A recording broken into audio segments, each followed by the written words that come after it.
Lassana Diarra, ancien milieu de terrain de renom, relance une bataille juridique contre la FIFA et la Fédération belge de football, réclamant une somme faramineuse de 65 millions d'euros en dommages et intérêts.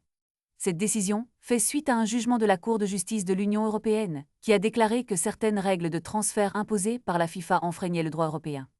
Diarra, qui a été sanctionné par la FIFA avec une amende de 10 millions d'euros après avoir quitté le Lokomotiv Moscou, souhaite non seulement défendre ses propres intérêts, mais aussi ceux de nombreux joueurs moins connus qui manquent des ressources nécessaires pour contester ces règles. Dans ses déclarations, il souligne l'importance de cette démarche, affirmant qu'il se bat pour l'équité dans le monde du football.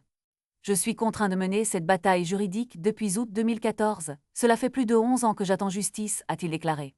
Alors que la FIFA a déjà modifié certaines de ses règles suite à la décision de la CJU, Diarra espère encore un règlement à l'amiable, ce qui ne s'est pas produit jusqu'à présent. En parallèle, des footballeuses néerlandais envisagent une action collective contre la FIFA, soulignant les effets néfastes des règles de transfert sur leurs revenus. Cette situation met en lumière les luttes des joueurs professionnels face à un système souvent jugé injuste et opaque. La FIFA et la Fédération belge de football, contactées pour réagir, n'ont pas souhaité faire de commentaires. Dans un contexte où de nombreux joueurs se sentent vulnérables face aux puissantes instances du football, l'affaire Diarra pourrait bien être le catalyseur d'un changement nécessaire dans la gouvernance du sport. Les mois à venir seront cruciaux pour l'avenir des relations entre les joueurs et les fédérations, et cette affaire pourrait avoir des répercussions bien au-delà de la seule histoire de Lassana Diarra.